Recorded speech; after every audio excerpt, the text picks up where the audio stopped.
네, 안녕하세요. 성호영이라고 합니다.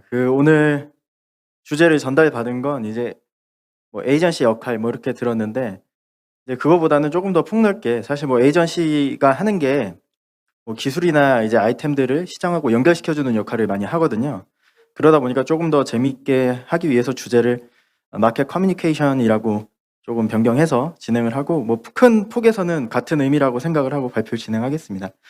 일단 간단하게 제 소개를 하고 뭐 이게 세 가지 단계로 나눠서 발표를 진행을 할 텐데, 저는 뭐 소개를 이렇게 길게 할 정도의 뭐 인물도 아니고 하다 보니까 그냥 간단하게 소개드리고 넘어가겠습니다. 저는 일단 개발을 잘 모릅니다. 제가 이제 개발자 출신도 아니고, 이제 앞에 많은 분들께서 이제 개발적인 말씀을 많이 해주셨는데, 뭐 그 정도 용어는 저도 이해를 하지만 그렇다고 해서 뭐 제가 개발을 할 수 있다거나 뭐 그런 사람은 아닙니다. 예.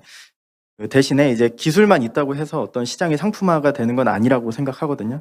그 과정에서 이제 제가 할 수 있는 일들을 찾아서 이제 하자라는 생각이고, 저는 엄밀히 말하면 이제 마케터이면서 이제 기획자라고 봐주시면은 좋을 것 같아요. 이제 사업 기획을 주로 하는 사람이고, 그러다 보니까 이제 시장하고 우리가 어떤 식으로 커뮤니케이션 해야 되는지, 저는 사실 왓이 그렇게 중요하다고 생각하지는 않아요. 어떤 가능성은 당연히 따져봐야 되겠지만, 어떤 게 가능하다고 해서 소비자들이 꼭 소비를 해주는 건 아니거든요. 결국 고객 입장에선 이게 어떤 식으로 상품화가 되고 시장에 맞게끔 변화가 이루어지는지를 항상 기다릴 수밖에 없는 거예요. 그러다 보니까 이제 저는 마케터이자 기획자 관점에서 NFT든 블록체인이든 다 접근하고 있다라고 설명을 드리고 싶습니다.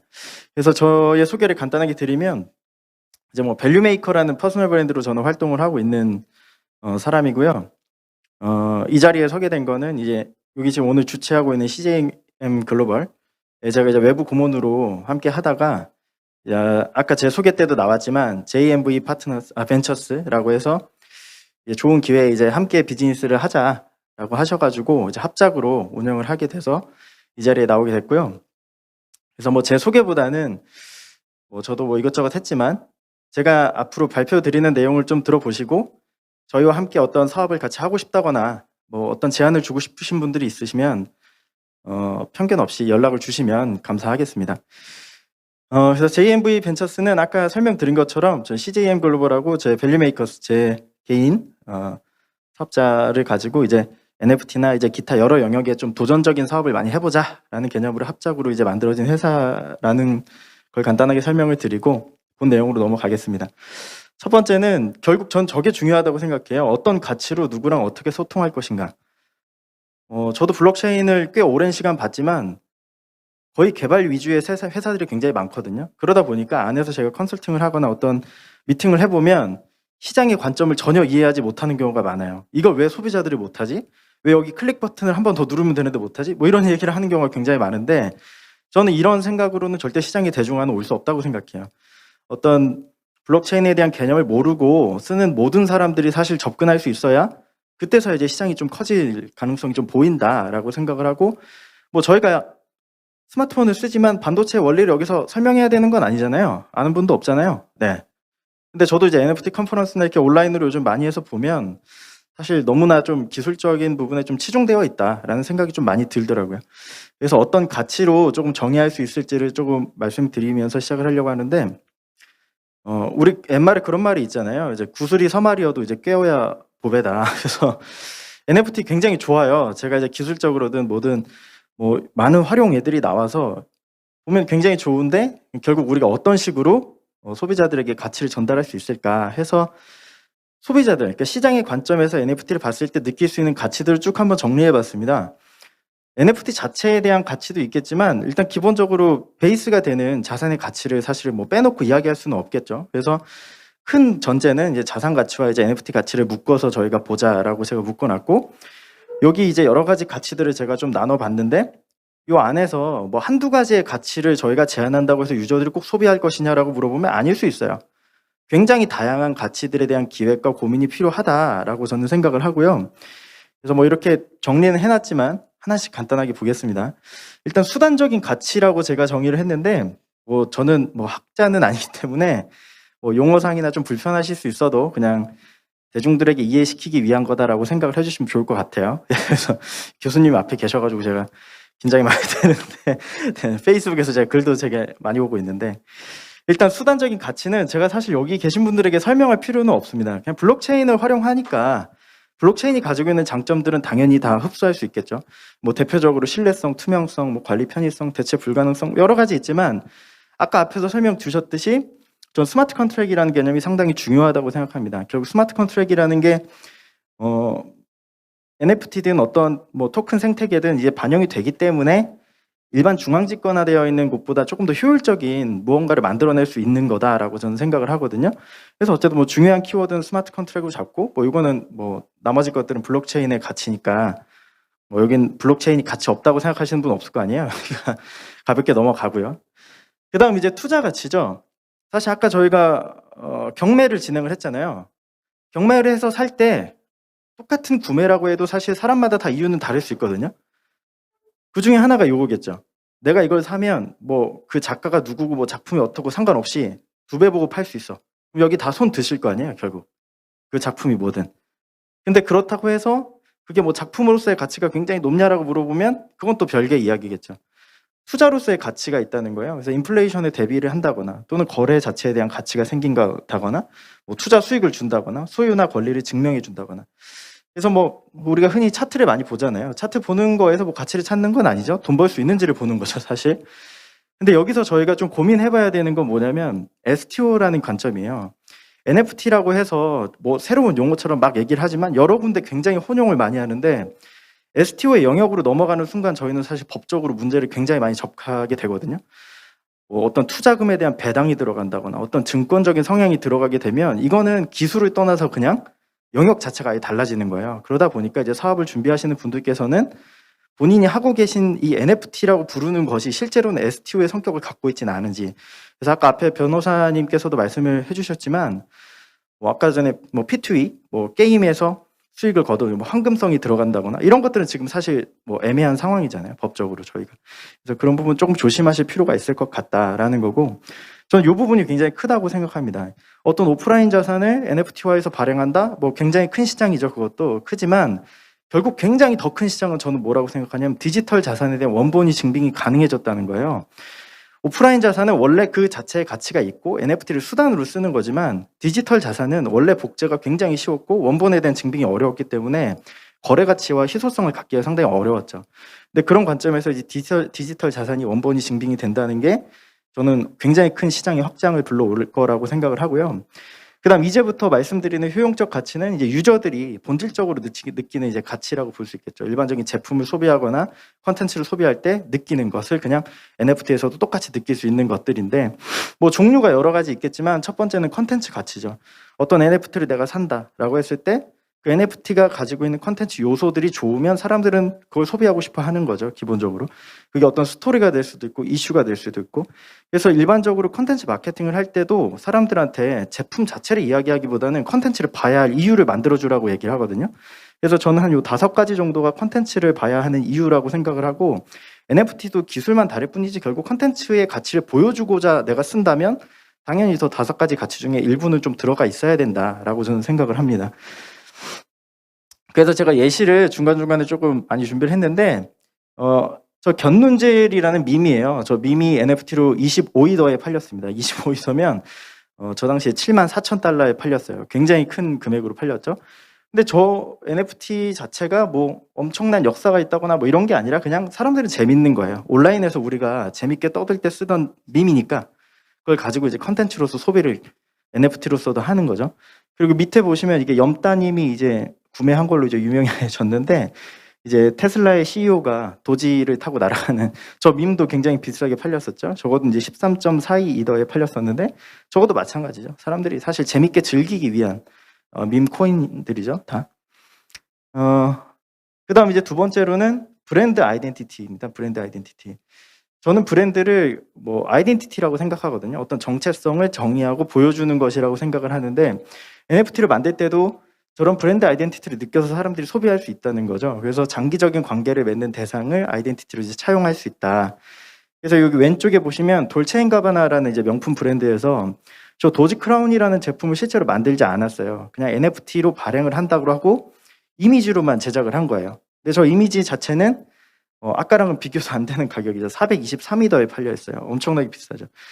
$140만 달러에 팔렸고, 오른쪽은 최근에 이제 아디다스가 인투 더 메타버스라고 해가지고 NFT 프로젝트를 이제 가동해서 홈페이지 오픈한 캡처볼인데, 기존의 브랜드들이 갖고 있는 아이덴티티, 이건 원래 제품으로밖에 풀 수 없는 것들이었죠. 사실 무형의 가치고 지적 자산이고 디지털 자산들이고, 근데 이런 것들도 이제 NFT로 사람들이 소비할 수 있고 그거에 대해서 충분히 효용을 느끼고 있는 시점이다라고 저는 생각을 하고요. 그다음 이런 아이덴티티에는 기본적으로 팬심이라는 것도 있죠. 팬심. 그 대표적인 채널이 어디죠? 아프리카 TV라는 채널이 있죠. 아프리카 TV에서 AFT 마켓이라는 걸 만들었어요. 이 마켓에서 뭘 파냐면 이 아프리카 TV 방송하는 BJ들의 뭐 모습이나 아니면 뭐 영상들을 이제 업로드합니다. 이걸 사는 사람들은 기본적으로 뭐 팬심이 아니고서 사실 뭐 살 이유는 거의 없겠죠. 물론 뭐 투자 가치로 뭐 사시는 분들도 있긴 하겠지만 아까 말씀드린 것처럼 여러 가치를 다 결합해서 사람들이 느끼니까. 그다음 이거는 돌멩이죠, 돌멩이. 이더락이라는 겁니다. 이더락은 딱 100개만 발행이 됐어요. 이거 이더리움 재단에서 직접 발행을 했고, 이거 지금 보여드리는 돌멩이는 하나에 30억짜리입니다. 30억짜리. 굉장히 비싸죠. 근데 이더리움의 이 이더락이 저는 가치를 가는 이유는 이더리움의 브랜드 가치라고 사실 생각을 해요. 이더리움이 발행을 안 했으면 사실 이 정도 가치를 갖기는 어렵겠죠. 그다음 이제 희소성 수집. 그래서 아까 전에 뭐 논펀지블에서도 사실 이제 분류를 하는 게 이제 컬렉터블들인데, 이 수집의 목적으로 또 NFT를 구매하는 욕구를 느끼는 사람들도 또 있겠죠. 그래서 뭐 대표적인 프로젝트 이게 두 가지죠. 이건 뭐 설명을 깊게 하진 않겠습니다. 너무 유명한 케이스니까. NBA 탑샷과 이제 크립토키티라는 이제 프로젝트들이 있고, 그다음 이제 희소성 하면은 이제 요거는 조금 생소하실 것 같아서 가져왔는데, 클레이튼에서 클레이튼 맵이라는 프로젝트가 또 있어요. 클레이튼 맵은 저 부동산을 파는 겁니다. 이 한 자리 한 자리를. 근데 저게 이제 전부기 때문에 나중에 뭐 가치가 올라갈 거다 해서 이제 미리 들어오시는 분도 있고, 그다음 아니면 뭐 홍보 목적으로 뭐 저 자리를 사서 이렇게 뭐 하시는 분들도 있겠죠. 저것도 이제 가치가 올라간다면 사실 뭐 저 땅을 내가 입주한다고 얘네가 광고를 해준다거나 이런 건 아니지만 저 땅 자체가 희소하니까 뭐 가치가 올라가겠거니 하고 이제 사시는 거겠죠. 그다음 이제 www 원본 소스 코드가 담긴 NFT가 경매에서 61억에 낙찰됐다. 요것도 이제 보시면 어떤 희소성이라는 게 생기는 것 중에 하나가 뭐냐면 역사적인 가치가 부여되는 거예요. 시간이라는 건 흘러가면 돌아올 수 없기 때문에 과거에 어떤 이슈가 있었다. 그러면 그건 시간이 지나면 희소성을 갖게 되죠.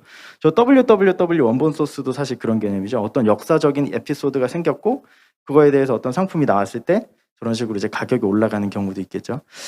그다음 이제 다음 가치는 이제 커뮤니티예요. 커뮤니티. 크립토 펑크라든지 뭐 우리나라 이제 도지 사운드 클럽이라는 이제 NFT가 있죠. 그래서 보시면 사실 이런 프로젝트를 설명할 때 대부분 어떤 식으로 설명을 하냐면 저 그림이 몇십억에 팔렸다더라 이런 식이에요. 근데 사실 엄밀하게 말하면 저 그림만을 보고 사람들이 사실 몇십억이 되는 건 아닙니다. 저 그림을 산다라는 건, 저 NFT를 산다라는 건 저 커뮤니티에 소속이 된다는 거거든요. 그래서 도지 사운드 클럽도 보시면 나중에 홈페이지 들어가시면 다 보실 수 있지만 그들이 이제 가지고 있는 이 가버넌스라고 해서 저 토큰을 어떻게 보면 저 메이트라고 부르거든요. 저 메이트를 갖고 있는 사람들끼리 의사결정에 참여하고 뭐 의견도 제시할 수 있고 이런 기능을 하는 거죠. 이게 어떻게 보면 또 상품적인 가치라고 볼 수 있겠죠. 그래서 여기서 이제 아까 계속 다른 분들 발표에서 나왔지만 이제 DAO라는 개념이 있죠. 그래서 탈중앙화된 자율조직 운영 이런 개념이죠. 근데 엄밀히 말하면 아직까지 뭐 100% 탈중앙화된 DAO는 저는 뭐 사실 많이 보진 못했습니다. 그러니까 도지 사운드 클럽도 엄밀히 말하면 저게 절대적인 건 아니거든요. 내부 커뮤니티에서 얘기하는 거 보면. 그다음 이제 커뮤니티에서 이것도 뭐 좀 생소한 케이스일 것 같아서 제가 가져와 봤는데 얼마 전에 솔라나에서 이제 컨퍼런스를 할 때 연사로 누가 왔었냐면 이수만 씨가 나왔어요. 갑자기 형이 여기서 왜 나와 갑자기. 이수만 씨가 나왔어요. 이수만 씨가 솔라나에 나온 걸 보고 저는 아 정말 SM이라는 회사가 굉장히 큰 그림을 많이 그리고 있구나라고 느꼈는데 이수만 씨가 원하는 건 결국 커뮤니티예요. 어떤 컨텐츠를 본인들이 팬심을 기반으로 막 발행을 하고 그걸 본 팬들이 또 재생산하고 이런 것들을 솔라나라는 이 프로젝트 안에서 생태계를 만들겠다라고 발표를 하는데 저는 굉장히 와닿았습니다. 그래서 저는 이 엔터테인먼트 사업이 앞으로 굉장히 큰 변화가 있을 거라고 생각해요. 우리가 메타버스 많이 얘기하잖아요. 하면서 아까 뭐 부동산 얘기도 나왔는데 저는 메타버스를 부동산 관점으로 접근하면 조금 안 된다는 주의입니다, 사실. 우리가 메타버스의 의미를 부여하는 이유 중에 하나가 뭐예요? 땅의 가치가 제한되어 있는 유한적인 현실 세계에서 무한하게 부동산을 만들 수 있다잖아요. 근데 우리가 생각해 보면 부동산이 무한해진다면 부동산의 가치가 계속 올라갈까요? 사실 그렇지 않을 가능성이 높죠. 그럼 땅의 가치라는 건 결국 무엇이 만드느냐라고 물어보면 저는 결국 커뮤니티라고 생각해요. 서울의 땅도 결국 사람이 많으니까 가치가 올라가는 거죠. 한국에 땅이 없나요, 사실? 몇백만 원짜리 땅 다 많잖아요. 많은데 안 팔리는 이유가 뭐죠? 맹지잖아요, 다. 사람이 없잖아요, 사람이. 그럼 메타버스 시대에서는 땅에 제한이 없는 상태에서 그 땅의 가치를 어떻게 올릴 수 있냐라고 물어보면 결국 커뮤니티를 갖고 있는 곳들이 땅의 가치를 올릴 수 있겠죠. 그래서 저는 메타버스도 마찬가지고 뭐 지금 저는 커뮤니티라고 풀어냈는데 메타버스의 공간도 결국은 커뮤니티가 없으면 살아남기 굉장히 힘들 것 같다라는 거예요. 그래서 뭐 저도 페이스북을 하다 보면 그 광고들이 많이 뜨거든요. 뭐 어디 영주권을 획득하세요 뭐 이런 거 많이 뜨잖아요. 근데 제가 생각해 보면 그 땅을 샀을 때 누가 올까? 시간이 지나면 뭐 지금은 이제 뭐 초기니까 사람들이 관심을 보이겠지만 나중에 관심이 있겠어요? 없을 거란 말이죠. 생태계에 대한 어떤 구체적인 계약이 필요한데 그 계획 중에 하나가 이런 엔터테인먼트가 될 수도 있고 그런 것들이 이제 결국 다 커뮤니티로 발전할 수가 있겠다라는 거죠. 그래서 도지 사운드 클럽도 실제로 이런 식으로 자기네들 카톡방이나 이제 뭐 디스코드 같은 데 보시면 커뮤니티가 활발하게 이루어지고 있어요. 그다음에 이제 나머지는 제가 이제 생략을 하고 제가 커뮤니티를 굉장히 강조하는 편인데 우리가 NFT 하면 대체가 불가능하기 때문에 그 자산에 대한 원본만 증명한다라고 생각을 하지만 NFT는 대체가 불가능하기 때문에 그 사람을 증명할 수도 있는 거다라고 마지막으로 좀 정리를 드릴게요. 그 내가 누구냐를 누구와 따라하지 못하고 나만 증명할 수 있는 어떤 소유 수단이 될 수도 있기 때문에 커뮤니티로서도 굉장히 가치가 높은 수단이 될 거다라고 생각을 하고요. 그다음에 시장에 대해서 간단하게 설명을 드릴게요. 뭐 당연한 얘기는 넘어가고 뭐 시장 굉장히 커지고 있습니다. 논펀지블에 보면 뭐 이런 통계 자료 다 커지고 있는데 제가 조금 말씀드리고 싶은 건 뭐였냐면 우리가 시장의 구성을 보시면 콜렉터블이 압도적으로 높죠. 이 파란 부분이 콜렉터블이거든요. 뭐 크립토키티나 아까 NBA 탑샷 같은 것들이겠죠. 굉장히 높아요. 근데 이게 지금 뭘 기준으로 나오냐면 거래액 기준으로 나오는 겁니다. 크립토펑크 같은 것들. 근데 그 다음에 제가 보여드릴 건 뭐냐면 거래 횟수, 그러니까 거래 수로 기준을 했을 때는 저 오른쪽 차트를 보시면 되는데 빨강색 영역이 생각보다 높죠. 빨강색 영역이 지금 메타버스 영역이고요. 밑에 게 이제 콜렉터블인데 그러니까 금액 자체는 사실 큼직큼직한 거래들이 많이 나오는 콜렉터블 쪽에서 굉장히 많이 매출 쉐어는 높아지고 있지만 실제로 거래량 얼마나 많은 구성원들이 들어와 있고 생태계가 갖춰져 있느냐를 보면 메타버스 쪽에 있는 NFT 생태계가 생각보다는 굉장히 약진을 하고 있는 중이다라고 저는 생각을 합니다. 그래서 단순하게 우리가 거래액의 크기로만 봐서는 사실 지금 아직 큰 시장은 아니기 때문에 뭐 정확하게 시장의 상태를 알기는 조금 어렵고 조금 더 나눠서 보면 뭐 이렇게 이제 볼 수도 있다라고 이제 설명을 드리고요. 그다음에 이제 한국 같은 경우는 이제 대부분 약간 에어드랍, 그러니까 이벤트, 무료로 뭔가 뭘 주는지 약간 이런 걸 많이 찾는 것 같아요. 그래서 뭐 연관 검색어나 뭐 이런 거 보시면 뭐 증정하다, 특별, 무료 보상 뭐 이런 것들이 굉장히 많이 있죠. 왼쪽이 이제 SNS 관련된 컨텐츠 키워드들이고 이제 오른쪽이 이제 연관 키워드들인데 이제 12월 보시면 이제 저런 내용들이 굉장히 많이 들어가 있죠. 대신에 뭐 전체적인 관심사 상당히 높아지고 있다. 그러니까 네이버 검색량 추이를 보더라도 굉장히 많이 올라갔고 그 중에서도 뭐 물론 네이버에 검색하는 이유는 몰라서겠지만 보시면 30대의 유입이 상당히 많아지고 있다. 30대 같은 경우는 자산의 비중이 상당히 높은 연령대잖아요. 그래서 앞으로의 시장의 성장은 뭐 다 아시겠지만 굉장히 기대가 되는 영역이다라고 볼 수 있을 것 같습니다.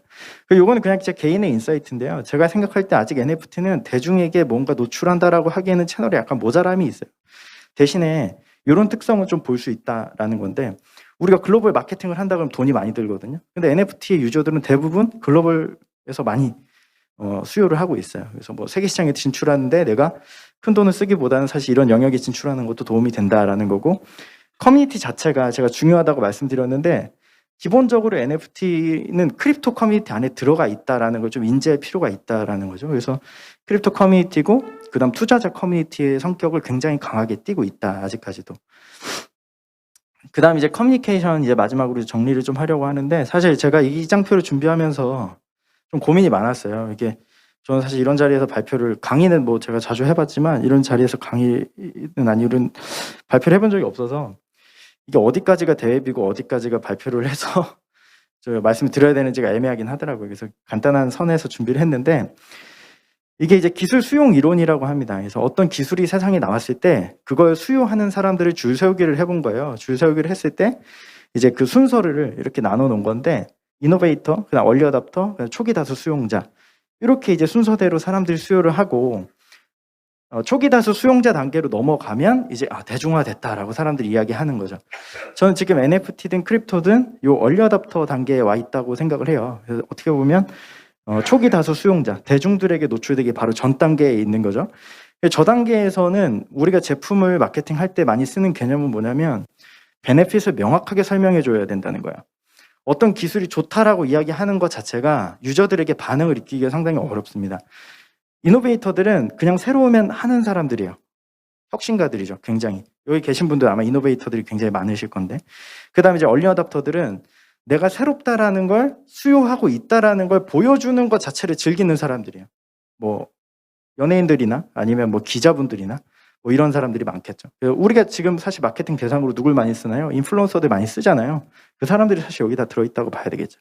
근데 저희가 진짜 원하는 건 저 초기 다수 수용자. 물론 현재는 얼리 어답터에 집중해야 되지만 결국 저 시장으로 가야지 시장이 커질 텐데 그때 어떻게 해야 되느냐? 그럼 이제 효용을 명확하게 얘기해 줘야 된다는 거죠. 예를 들어 우유라고 생각을 해볼게요. 우유가 세상에 처음 딱 나왔을 때 누가 먼저 먹었겠어요?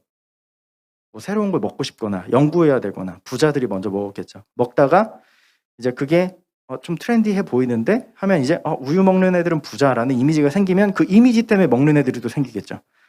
근데 결국 초기 다수 수용자들이 먹으려면 어떻게 해야 돼요? 우유를 먹으면 뼈에 좋대. 이러면 설득이 될까요? 안 되죠. 칼슘이 뭔지 몰라요. 칼슘이 뭔지 모르고 뼈에 왜 좋은지도 몰라요. 대신에 우유를 먹으면 칼슘이 있고 칼슘이 뼈에 좋기 때문에 너네 애들이 키 커. 너희 어머니 골다공증 걸리셨어? 굉장히 좋아. 이렇게 직설적으로 베네핏을 이야기해주면 그때 이제 사람들이 사 먹죠.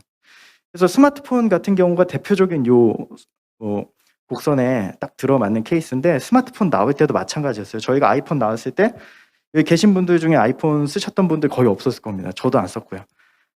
아이폰은 너무 빨리 앞서 나갔었죠. 그러다 시간이 지나니까 어떻게 됐나요? 요즘은 그렇지 않지만 아이폰을 쓰는 사람들은 뭔가 트렌디하다는 인식이 있었죠. 야, 너 아이폰 써? 대단하다. 뭐 아이폰이 뭐길래 대단해요, 사실. 그쵸? 뭔가 되게 센스 있는 사람 같이 보였잖아요. 요즘은 어때요? 아무나 다 쓰죠. 네. 그래서 지금 저희가 뭐 저 단계니까 결국은 뭐 시장에 베네핏을 좀 정의를 해줄 필요가 있다라는 거고, 두 번째는 이제 게이미피케이션을 많이 적용을 해야 되겠다라는 거죠. 결국 이제 게임으로 인식하는 이 MZ 세대들하고 우리가 커뮤니케이션 해야 되는데 그때 단순하게 이걸 학습을 시키려는 개념보다는 어떤 게임처럼 접근할 수 있게끔 마케팅으로 풀어주는 게 필요하다라는 거고요. 이게 마지막인데 제가 크립토 쪽 계신 분들에게 꼭 읽어봤으면 하는 책이 사실 크립토 관련된 책이라기보다는 저 브루독 관련된 책이에요. 브루독이 어디냐면 영국의 이제 맥주 회사인데요. 최초의 클라우드 펀딩을 진행하는 회사라고 보시면 됩니다. 그래서 자신들의 투자자들을 커뮤니티로 묶고 이 묶은 커뮤니티 안에서 뭐 행사도 하고 뭐 정기적으로 미팅도 하고 하는 그런 프로젝트로 굉장히 유명해요. 굉장히 힙한 프로젝트인데 나중에 기회가 되시면 읽어보시고 NFT든 크립토든 결국은 안에 생태계를 어떻게 구축해서 장기적으로 커뮤니케이션 할지에 대한 계획이 없으면 단발적인 거래하고 나중에 결국은 마지막에 사는 놈이 물리는 그런 시장밖에 될 수는 없다라고 이렇게 설명을 드리면서 마무리 드리고 싶습니다. 그래서 끝 마무리는 이게 지금 월드와이드웹 최초의 웹사이트예요. 1993년에 나왔습니다. 1993년에 이미 저런 기술이 있었다는 거죠. 근데 저때 우리가 생각해보면 상용화는 한참 멀었죠. 결국 몇십 년 뒤에 상용화가 됐어요. 저 상용화가 되기 위해선 굉장히 많은 기술의 개발도 있었지만 유저들에게 어떻게 보여줄까, 어떻게 마케팅을 할까, 어떻게 상품화를 할까에 대한 고민이 있었다라는 걸 조금 우리가 생각해 봐야 될 것 같고 지금 이제 크립토도 그 영역에 오지 않았나라고 생각이 됩니다. 그래서 이제 마무리를 하고요. 여기 NFT breach.co.kr 하고 웨이트 리스트로 들어오시면 저희가 이제 진행하려고 하는 사업이나 이제 제안서 같은 것들이 공유를 좀 드리려고 해요. 지금 당장 저희도 뭐 신규 법인이다 보니까 그래서 혹시 저희와 뭔가 함께 하고 싶다 또는 너네 앞으로 뭐 하는 거 좀 궁금해라고 하시는 분들은 여기 웨이트리스트에서 자료 받고 싶어라고 해서 이제 이름하고 전화번호하고 이메일 남겨주시면 저희가 향후에 다 컨택 드리도록 하겠습니다. 하고 이 공간 자체도 지금 저희 CJM 글로벌에서 이제 대관해서 이제 수익 사업을 다 하려고 하거든요. 그래서 관련해서 뭐 공간 쓰고 싶어요. 아니면 뭐 어떤 프로젝트 같이 해보면 어떨까요? 이런 거 있으시면 또 그런 것들도 편하게 말씀 주시면 감사하겠습니다.